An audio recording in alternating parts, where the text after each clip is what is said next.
Nach über 8 Monaten und mehr als 10.000 Kilometern auf dem Fahrrad war es jetzt dringend Zeit für eine Verschnaufspause. In Land Nummer 16 unserer Reise, dem Oman.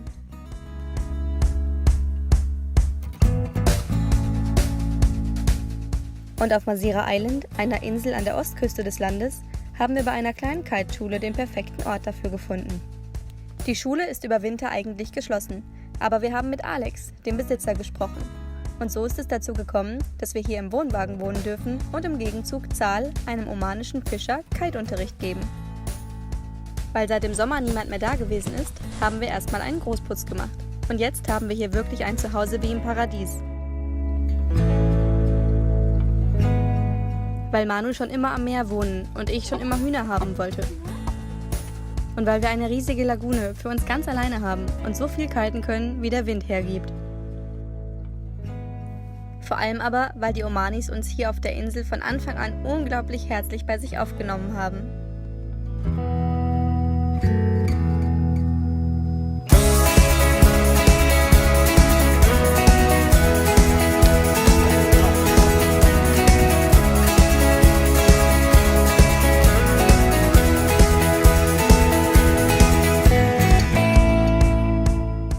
Wir wohnen 40 Kilometer weit weg von der nächsten Einkaufsmöglichkeit und ihr fragt euch jetzt vielleicht, ob uns hier draußen nicht manchmal langweilig wird.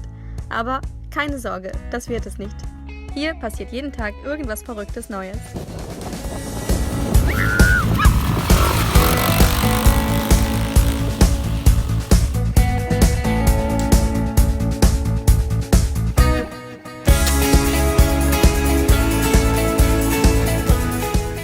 Wir haben einen Schießstand gebaut und einen Hühnerstall. Und wir haben 3 super süße Hühner bekommen, die hier frei durch die Gegend rennen und mittlerweile abends auch von fast alleine wieder nach Hause finden. Auf geht's ins Bettchen! Ja, feine Hühner! Tada! Wir finden hier jeden Tag frische Eier und wenn wir wollen, auch frische Austern. Wir kochen und wir backen Kuchen. Wir haben Silvester gefeiert und Manus Geburtstag. Thank you. Und sogar eine omanische Hochzeit.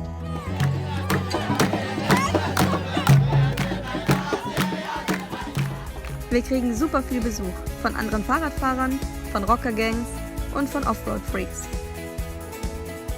Aber wenn man Sal fragt, braucht kein Mensch Four-Wheel-Drive.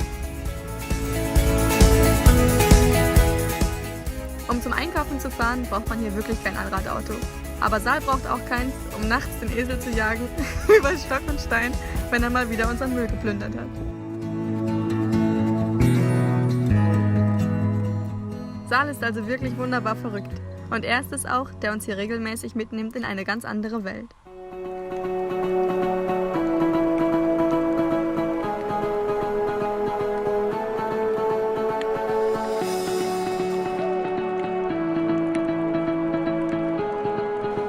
Wir haben die omanische Unterwasserwelt bestaunt und gelernt, dass man Meeresschildkröten tatsächlich auch reiten kann.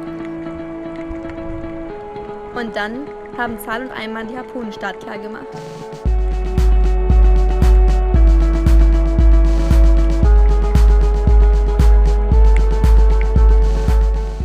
Die Fische sind im Minutentakt im Herzloch unserer Styroporbox verschwunden.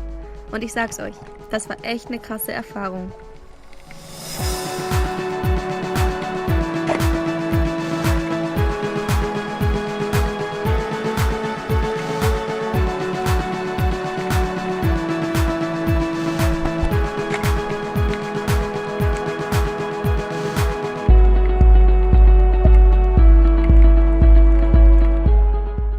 Natürlich haben wir auch gelernt, wie man den Fisch hinterher ausnimmt und omanisch zubereitet.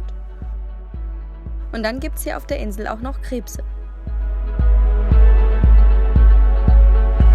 Gefallen! Halal! We're going crab fishing! Hilal und Ahmed fangen die Krebse in einem Netz, das sie in der Lagune auslegen und am nächsten Tag wieder ins Boot ziehen. Und Hilal war total begeistert, als wir gefragt haben, ob wir einmal mitkommen dürfen. Eier vom Tintenfisch, die kommen jetzt wieder rein, damit es mehr Tintenfische gibt. Und das Netz kommt auch immer weiter rein.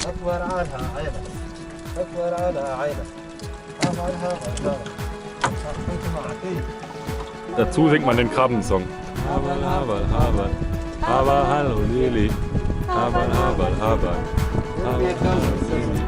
Haberl, Haberl, Haberl. Haberl, hallo Lili. Und nach getaner Arbeit hat Hilal das Boot mit beeindruckender Geschwindigkeit wieder an Land geschossen. Angela! Ach ja, apropos Arbeit. Wir haben hier auch ein bisschen gearbeitet.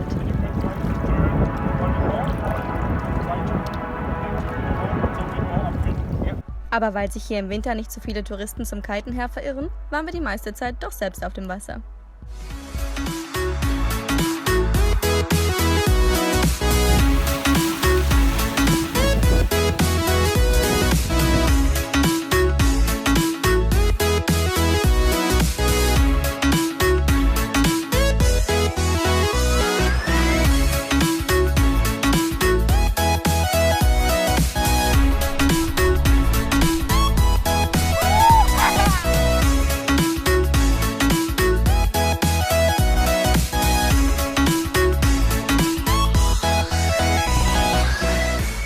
Hier ist übrigens auch Platz genug, um auszuprobieren, was Manu schon seit Wochen mal testen wollte: mit dem Fahrrad zu kiten. Und das hat erstaunlich gut funktioniert.